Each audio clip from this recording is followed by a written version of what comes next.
Yooyyaa harka fuunee saanamii nagaa jenna daawwattootaaf dhaggeeffattoota qubee TV kun qoomiteen tadaa'imtu guyyaa irraati. Namni daa'imtu tanisanti waariyoo diidjaataniiti nu waliin tura. Itoophiyaatti naannolee torba keessatti gargaarsi namoomaa karaa dhaabbata mootummaa gamtoomaniitiin kennamee kaayoo hin malleef ooluu USAID gabaase. Dabalata oduu tanaa beekanii taakkalaa waan itti nuu cobsiti qabdi. Gocha gargaarsa nyaata faayidaa biraaf oolchuu naannoo Tigraay keessatti raawwatame jedhameen sagantaan nyaata addunyaa fi dhaabbata gargaarsa Ameerikaa gargaarsa nyaata addaan kutuu hordofee yaadannoo keessoo dhaabbilee gargaarsa Itoophiyaa keessa socho'aniin qopheessan Tigraay keessa qofa osoo hin taane naannolee torba keessatti bifa dhaabbilee federaalaa fi naannoo hirmaacheen kan raawwatame ta'uu saaxile. Dhaabbanni gargaarsa Ameerikaa hordoffii bal'aa ji'oota lamaan darbaniif gaggeessaa tureen gargaarsi nyaata dhaabbileen gargaarsa Itoophiyaa sosocho'aniin godhamu faayidaa biraaf oolaa kan jiru sadarkaa biyyoolessaatti akka ta'e mirkaneessuu isaa yaadannoon keessoo kun addeesse. Gochi kun haala yakka qindaa'aa fi walxaxaa ta'een akka raawwatame kan agarsiisu sanadni kun gargaarsi nyaata miidhamtoota bira akka hin geenyeef gufuu ta'uu eereera. Akka yaadannoon keessoo garee dhaabbilee deeggarsa namoomaa fi dandamannaatiin qophaa'e kun jedhutti daawwannaa fi hordoffii waarshaalee daakuu 63 naannolee Itoophiyaa torba keessatti godhameen meeshaaleen nyaata namoomaa USAID'n galan faayidaa biraaf oolaa akka jiran hime. Sirni faayidaa hin malleef oolchuu kun qaamolee mootummaa federaalaa fi naannootiin akkasumas kutaalee waraana guutuu biyyattii gargaarsa namoomaa irraa fayyadamoo ta'aniin kan qindaa'e ta'uu ibsi kun ifoomse. Daldaltoota midhaanii fi daakuu dhuunfaa sirna hannaa kana keessatti gahee taphataniiru jedha yaadannoon kun. Hordoffii USAID'n godhe kun qamadii Faransaay, Jaappaanii fi Yuukireen irraa karaa michummaa sagantaa nyaata addunyaatiin arjoomame dabalatee meeshaalee dhaabbilee gargaarsan gargaaraman biroo faayidaa hin malleef oolaa akka jiran ragaa argachuu ibse. Fulbaana darbe keessa Yuukireen midhaan meetirikii toonii 50 Itoophiyaa fi Soomaaliyaaf karaa dhaabbata nyaata addunyaa arjoomtee turte. Bara 2023tti baatii bitootessaa keessa mootummaan Itoophiyaa fi michoota gargaarsa namoomaa guutuu biyyattii keessatti namoota miliyoona 20 ol gargaarsa nyaataatiin gargaaruuf doolaara Ameerikaa biliyoona 3.99 gaafachuun waamicha waloo taasisuu isaanii ni yaadatama. Kana keessaa tilmaamaan miliyoona 13 kan ta'u naannoo hongeen miidhame qofa keessatti deebii namoomaaf laachuuf kan xiyyeeffatedha. Fedhiin jiru akkuma jirutti ta'ee garuu yaadannoon garee dhaabbilee deeggarsa namoomaa fi dandamannaa yaadota ciccimoo hawaasa arjoomtotaa fi mootummaa Itoophiyaatiin hojiirra oolan darbeera. USAID'n dhaabbilee gargaarsa biroo carraa kanatti fayyadamuun ijaarsa namoomaa Itoophiyaa akka fooyyessan kan gaafatu yoo ta'u, gareen gargaarsa namoomaa mataan isaa mootummaa Itoophiyaa dhimma gargaarsa namoomaa faayidaa biraaf oolchuu kana irratti ibsa balaaleffannaa kennuu fi hojjettoonni dhaabbilee gargaarsaa kutaalee biyyattii hunda jiran akka hin hiraarfamne gaafachuu irraa eegalee tarkaanfiiwwan ciccimoo akka fudhatu gaafateera. Kana malees caasaa gocha kana irratti gurmaa'ee akka adda baasuu fi diiguu gaafate. Gareen kun bal'inaan gocha faayidaa biraaf oolchuu naannolee maqaan isaanii hin eeramne uwwisuu kan agarsiisu mootummaan federaalaas ta'e abbootiin taayitaa naannolee fi isaa gadi jiran waliin ta'uun meeshaalee dhaabbilee gargaarsaaf galan yeroo ammaa kana karaa seeraan alaa Itoophiyaa keessatti kuufamaa jiran kamiyyuu adda baasuun gara dhaabbilee gargaarsaaf akka deebi'an akka haala mijeessu gaafate. Gabaasaalee hojii gadhiisuu hooggantoota sagantaa nyaata addunyaa fi haalamuu isaa hooggantoonni olaanoo sagantaa nyaata addunyaa damee Itoophiyaa fedha isaaniitiin gita hojii isaanii gadhiisuu marsariitiin hawaasaa Zaanii Humaanitar jedhamu beeksisee ture. Daayirikteera dhaabbatichaa Kilaawud Jibidarii fi itti aantuun isaa Jennifer Bitondi hojii gadhiisuuf galfachuu gabaasichi addeesseera. Hojjettoonni kunneen hojii isaanii gadhiisuun kan himame battala dhaabbatichi saamichi midhaan gargaarsaa raawwatamuu ibsuun gargaarsa naannoo Tigraay keessatti hojjettuu yeroodhaaf addaan kutuu beeksisuu yakka kana irratti qorannoo kan gaggeessu ta'uu ibseeni. Haa ta'u malee sagantaan nyaata addunyaa fuula tiwiitarii miidiyaa hawaasa ofiisaa irratti kanneen qondaaltonni olaanoo dhaabbatichaa Itoophiyaa keessatti argaman aangoo gadhiisan jedhamu isaa haaliira. Hooggantoonni dhaabbatichaa aangoo gadhiisaniiru jedhamuun miidiyaalee adda addaatiin tamsa'uun isaa guutummaatti dogoggora ta'uu ibseera. Sagantaan nyaata addunyaa fuula tiwiitaraa isaa irratti akka maxxansetti Itoophiyaatti daayirikteerri dhaabbatichaa Kilaawud Jibidar boqonnaarra kan jiru yoo ta'u ammas miseensa dhaabbata keenyaati jedhe. Itti aanaan daayirikteerota dhaabbatichaa hundi hojii irra akka jiran kan ibse dhaabbatichi itti aanaan daayirikteera sagantaa nyaata addunyaa aangoo gadhiisuu isaanii himame. Jennifer Bitondiin ammallee hojii irra akka jiran akeekeera. Aangaa'aa olaanaa aangoo gadhiisee akka hin jirres ibsuun akka maddi odeeffannoo maqaan isaa akka hin eeramne gaafate. Gaaffii USAID keessaa tokko jijjiirama hooggansa guutuu dhaabbata sagantaa nyaata addunyaa damee Itoophiyaa keessatti akka taasifamudha. Dhaabbanni nyaata addunyaa jijjiirama hooggansaa gochuu baatus gargaarsa nyaata lubbuu baraaruu irratti gidduu seentummaan dabalata namoota gargaarsa barbaadan bira akka hin geenye akka hin danqineef tarkaanfiiwwan bal'aa fi sirnaawwaa diriirsuu irratti akka argamu amaniira.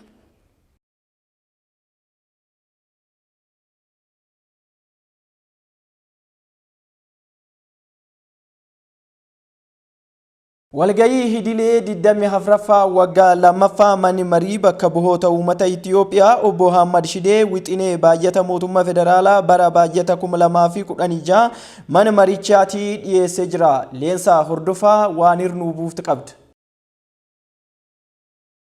Ministeerri maallaqaaf dinagdee obbo Ahmed Shidee bakka buutota mana mareef baajata mootummaa federaalaa kan bara 2016 dhiyeessan. Ministeerri maallaqaa obbo Ahmed Shidee akka jedhanitti dinagdeen Itoophiyaa waggoota darbanitti giddu galeessaan guddina dhibbantaa 6.1 galmeessuun isaa ni yaadatama. Kunis guddina bal'aa damee qonnaa industirii fi tajaajila keessatti galmaa irraa kan ka'u ta'uu ibsaniiru. Galiin dhuunfaa lammiilee bara baajata 2011 doolaara Ameerikaa 983 ture. Bara baajataa 2014 tti doolaara 1,218 ol guddachuu akeekaniiru. Haa ta'u malee guddina dinagdee karoora misoomaa waggoota 10 kaa'amee fi guddinni dijitii lama galmeessuun carraaqee guddaa kan gaafatu ta'uu ibsan. Rakkoowwan waggoota darban walirratti mul'atan galmi kun akka hin galmoofneef sababa ta'aniiru jedhan ministeerichi ibsa kennaniin. Hojiirra oolmaa fooyyessa dinagdee biyya keessaa fi guddinni raawwii alergii waggoota booda guddina agarsiisan milkaa'ina akka ta'e ibsaniiru. Akkasumas investimentiin kallattii alaa fi maallaqni lammiilee Itoophiyaa biyya alaa jiraatan gara biyyaatti ergan wayita vaayirasiin koronaa turetti gadi bu'ee raawwii gadi aanaa agarsiisee amma guddachaa jiraachuu himan. Kanaafuu baasii fi galiin meeshaalee daldala giddu galeessaan guddina dhibbantaa 15 agarsiisuu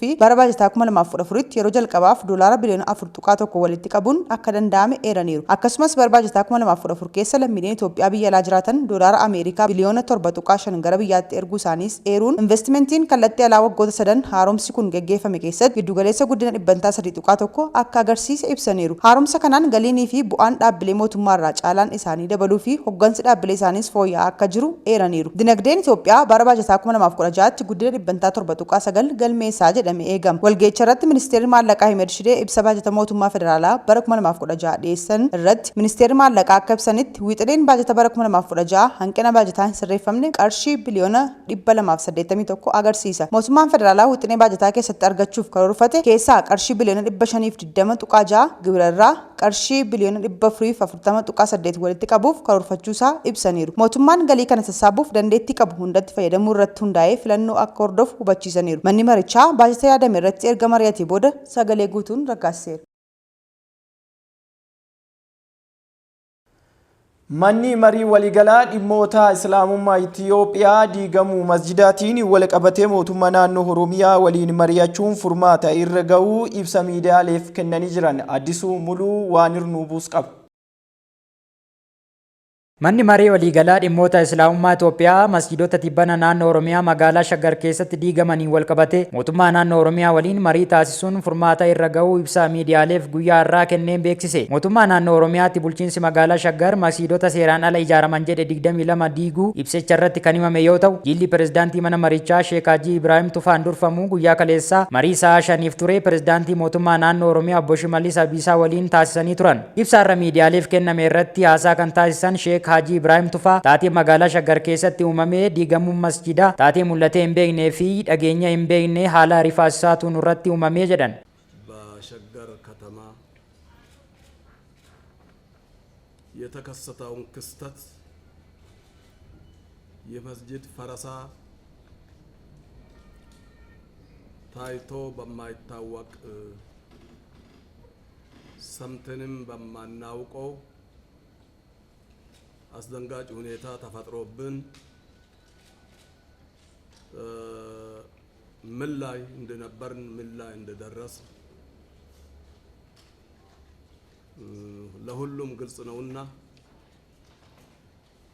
haa ta'u malee rakkoon uumame irratti marii guyyaa kaleessaa adeemsifameen furmaanni argamuu isaa himan. Marii guyyaa kaleessaa waajjira pirezidaantii naannoo Oromiyaatti adeemsifame irratti bakka bu'oonni yaa'ii dhaabbilee amantaa Itoophiyaa fi aangaa'onni naannoo Oromiyaa argamaniiru. Magaalaa Shaggar keessatti masjiidonni 22 diigamuu kan hime ibsi mana marichaa gaaffii masjiidaa uummanni musliimaa qabuuf deebii atattamaa akka barbaachisu mootummaa naannichaaf gaaffii dhiyeesseera. Kana malees rakkoo uumame mariin furuun osoo danda'amu mariin osoo hin taasisiin masjiidota diiguun uummataa fi mootummaa gidduutti muufii kan uumee fi lubbuun namaa akka badu kan taasise ta'uu ibsicha irratti eerameera. Qaamoleen nageenyaa musliimota nagaa irratti kallattiin dhukaasuun ajjeesuu fi madeessuun isaanii sirrii akka hin taanee fi qaamoleen lammiilee nagaa irratti dhukaasuun ajjeesanii fi madeessan seeraan akka gaafataman kan jedhus qabxii marichaa irratti ka'edha. Gama biraatiin pirezidaantiin naannoo Oromiyaa obbo Shimallis Abdiisaa dursa dhimmicha irratti marii taasifamuu dhabuun isaa dogoggora akka ta'e himan. Magaalli Shaggar duudhaa amantaa bu'uura godhachuun akka ijaaramuu fi dhaabbilee amantaa kan Islaamaa fi manneen amantaa biroo baay'inaan pilaanii magaalaa Shaggar keessatti hammatamuu isaanii pirezidaantichi dubbatanii jiru. Magaalaa Shaggar keessatti iddoon ijaarsa maskiidaa guddaa akka biyyattiitti eeramuu danda'uu fi yuunivarsiitii Islaamaaf ta'u akka kennamus himan. Magaalichi magaalaa ammayyaa pilaanii qofaan ijaarsi kan itti adeemsifamu ta'ee akka ijaaramuuf ijaarsawwan seeraan alaa magaalicha keessatti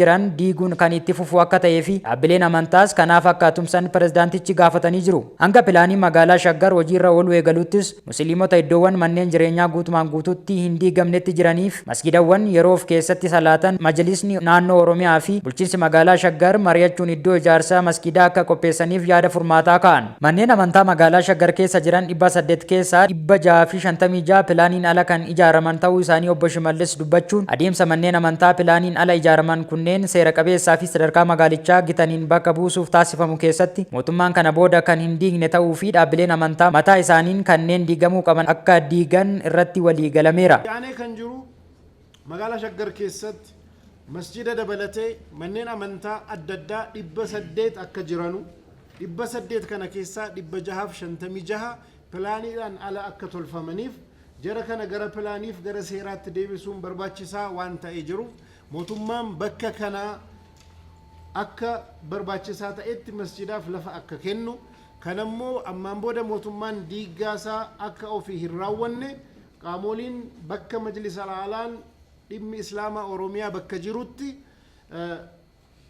gareen yookaan dhaabni amantoota Oromiyaa abbaatti ta'ee adda durummaadhaan masjidoota karaa seera qabeessaan akka ijaaramuuf qofatu hin ta'in masjida seeraan ala jiranu akkamitti seeratti deebifna kan jedhu jarri akka hojiitti hojjetanu mootummaan akka kana keessaa bahuu fi karaa barbaachisaa ta'een furmaanni akka dhufu irratti walii galamee jira. Dhimma namoota hidhamanii fi kanneen miidhaan irra ga'e ilaalchisee musliimota torbee lamaas hanga guyyaa kaleessaatti hidhaman akka gadhiifaman taasisuu ilaalchisee har'a sa'a 9 irratti aangaa'ota poolisii federaalaa fi poolisii magaalaa Finfinnee waliin marii akka taasifamu kan hime manni marichaa musliimonni hidhaman hundi garaagarummaa tokko malee akka hiikaman eegnaa jedhe. Kana malees kanneen diigamuu maskiidotaa osoo mormanii dhumarratti akka namoota hidhamanii hidhaa jiran wal qabatee guyyaa hadhaa sa'aatii 9 irratti hooggantoota poolisii federaalaaf poolisii magaalaa Finfinneetii waliin namoonni hidhamanii jiran magaalaa kamiyyirrattuu atattamaan akka hiikamu hunduma jira. Waa'ee kanarratti marii har'a sa'a booda sa'a 9 irratti marii jira.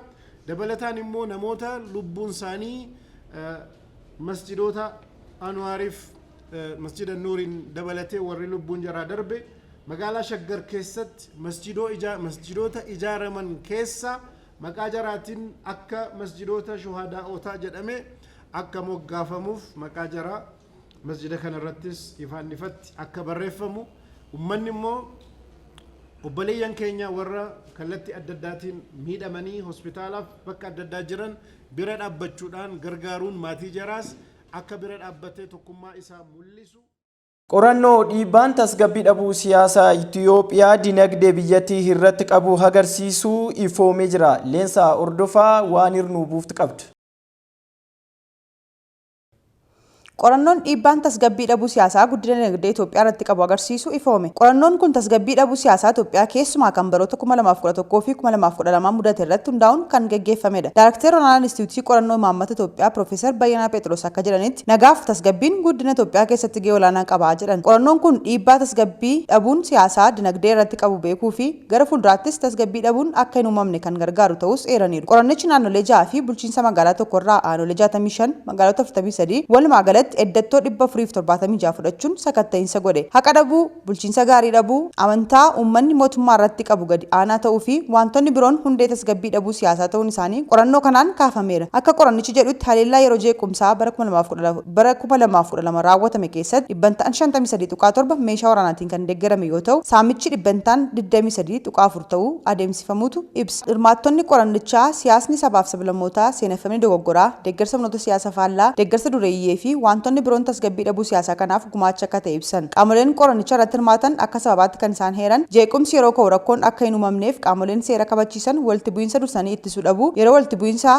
deebii sirrii ta'e kennuu dadhabuu, qaamoleen walitti bu'iinsa kakaasuuf qophaa'an jiraachuu fi gabaasa dogoggoraa miidiyaa irratti dhiyaatu irratti tarkaanfii fudhachuu dhabuun caqafameera. Dhaabbilee tasgabbii dhabuu siyaasaatiin miidhaman irrattis dhiibbaan hawaasummaaf dinagdee ga'eera. Bara 2012tti naannolee walitti bu'iinsi itti uumametti karaa kallattiin qarshiin biliyoona 8.7 fi karaa alkallattiin qarshiin biliyoona 9 tuqaa walumaa galatti qarshiin biliyoona 18.3 ta'uu kisaaraaf qaqqabuusaa qorannoon kun ifoomse. Dargaggootaaf xiyyeeffannoo guddaa kennu, bulchiinsa gaarii diriirsuu, mariidhaaf haala gaateen qophaa'uu fi furmaata barbaachisaa biroo fudhachuun yaada furmaata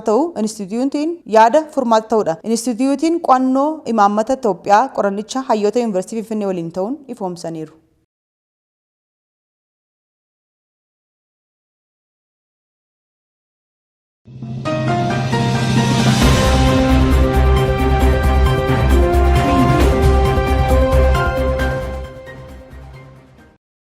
Oduu biyya laatiin immoo haleellaan hidha Yuukireen irra ga'ee gar fuulduraatiifis lafa laallisaa irratti miidhaa qabaa jedhan Sablee Halamuu waan hirnuu buuftu qabdi. Yuukireen keessatti hidhichi erga rukutamee booda jiraattonni kumaatamaan lakkaa'aman qe'ee isaaniirraa buqqa'uun isaanii ni yaadatama. Haleellaa Raashiyaan Yuukireen keessatti hidhi tokko jiguu hordofuun jiraattonni naannoo kumaatamaan lakkaa'aman lolaa mudate jalaa baqachaa turan. Pirezidaantiin Zeleniks godaanonni naannoo hidhichaa 80 ta'an lolaan guutamuu akka danda'an dubbatanii turani. Hidhichi naannichaaf iddoo guddaa kan qabu yoo ta'u qonnaan bultootaaf madda bishaanii ta'uu bira darbee madda humna elektirikaa naannichaa isa beekamaadha. Itti aanaan abbaa alangaa Viiktooriyaa Litvoonova namoonni hanga 40 ta'an qe'ee isaaniirraa buqqa'uu akka danda'an himanii turani. Namoonni 17,000 naannoo Yuukireen jala jirtu irraa buqqa'an yoo ta'u, 25,000 ammoo naannoo Raashiyaan to'attutti kan buqqa'an ta'uun ibsame. Ministeerri biyya Ihoor Kilimininkoon akka jedhanitti qabiyyeen 24 lolaan kan guutame yoo ta'u, namoonni 1,000 ammoo baqachuu ibsani. Haleellaa hidhaan Yuukireen irratti raawwatteen naannoo lafa lalisaa ta'e keessatti qonnaan bultoonni Yuukireen lolaan kun qonna irratti rakkoo hamaa yeroo dheeraa fiduu danda'a jechuun yaaddoo keessa jiru. Lafti qonnaa kibba Yuukireen jalqabaa bara dhufu gara gammoojjiitti jijjiiramuu akka danda'u ministeerri qonnaa kaleessa tilmaame. Hundeen kana bishaan jallisii barbaachisaa ta'e kan kuufama bishaanii Kaakoovaa irratti hundaa'e dubbachuu isaa akka ta'e ibsan. Waraanni Yuukireen keessatti osoo hin jalqabin dura bishaan jallisii 31 lafa hektaara 584 bishaan dhiyeessuu ministeerichi beeksise. Itti aanaan ministeera qonnaa Yuukireen jalqabaa Taaras Vistooksii hidhi miidhame kun madda bishaan jallisii qofa akka ta'e dubbatan. Ministeerri deetaan kun buufanni bishaanii walitti qabuu fi raabsaa hidhichaa barbadaa'uu ibsuun qonnaan bultoonni sarara bishaan haaraa ijaaruu qabu jedhan. Naannoon Kireersoon naannolee Yuukireen lafa lalisaa fi oomisha guddaa qaban keessaa isa tokkodha. Naannoon kun oomisha abaabiin beekamuun alattis lafti gama hundaan laga Diiproo waliin midhaan gosa adda addaa biqilcha. Kiriimiyaa Raashiyaan bara 2014 akkuma warra Awuroopaatti ofitti fudhatte dabalatee naannolee Yuukireen to'annoo Raashiyaa jala jiran sababa lolaa kanaan miidhaan daran hamaa irra ga'uu akka danda'amu himama. Yuukireen rakkoo kana duuba Raashiyaan akka jirtu yoo himtullee Moskoon garuu jigiinsa hidhichaa duuba akka jirtu hinaalti. Hidhichi hojii dhaabuu ilaalchisee yaadni Raashiyaan kennite odeeffannoo sobaa Raashiyaan gama waraana hundaa isaaniif kennaa turte irraa kan ka'e shakkiidhaan ilaalamaa ture. Ministeerri deetaa kun hidhaa kana suphuudhaaf yookiin jalqabarra ijaaruuf hanga waggaa 5 fudhachuu akka danda'u sababa kanaanis waggaa 5 keessatti doolaara biliyoona 1.5 dhabnaa jedhan. Rakkoon biraa miidhaa hidhicharra ga'e faalama qilleensaa waliin kan wal qabatudha. Hidhichi yommuu jiguu keemikaalonni qilleensaa irratti miidhaa geessisan baay'inaan qaamolee bishaanii waliin makamu. Faalamni qilleensaa naannoo sanaa akka jiruu fi dhiibbaa inni geessisu guutummaatti hubachuuf torban tokko akka fudhatu ogeeyyiin himan. Mootummaan Malawii baqattoota biyya biraa irraa dhufanii lammummaa biyyattii karaa sobaatiin argatan jedhee irraa mulquun isaa dhaga'ame. Mootummaan Malawii baqattoota biyyoota biraa irraa dhufan karaa sobaan lammummaa biyyattii argatan jedhee lammummaa isaanii irraa haqu beeksise. Keessumaa baqattoonni biyya Ruwaandaa gara biyyattii baqatan baay'inaan jiraachuu fi mootummaa biyyattii kana ittisuuf tarkaanfii fudhachuu isaa ibse. Irraa koromiin biyyattii akka jedhanitti immoo duuli kun shakkamtoota duguuggaa sanyii biyya Ruwaandaa keessatti raawwachaa gara Malawiitti baqatan dabalatee yakkamtoota biyyoota biraa irraa dhufan of keessaa baasuuf kan kaa'effatee jedhan. Baqattoonni lammummaa seera qabeessa ta'e qaban akka hin miidhamnee fi hojjechaa jiraachuu mootummaan biyyattii itti daruun ifoomse. Ministeerri nageenya biyya Malawii Zikahane Nighoman guyyaa kaleessa ibsa gaazexeessota kennaniin akka jedhanitti Malawii yakkamtoota himannaa adda addaatiin barbaadamaa jiran kan lakkoofsaan 55 ol ta'anii kan Malawii keessa jiran hordofuun akka Ruwaandaaf dabarsitu waada seenti jedhan. Nighoman itti daruun akka jedhanitti namooti baqatan kun eenyummaa isaanii jijjiiruun gara Malawii fayyadamuu waan danda'aniif salphaatti arguun ulfaataa ta'uu isaa ibsan.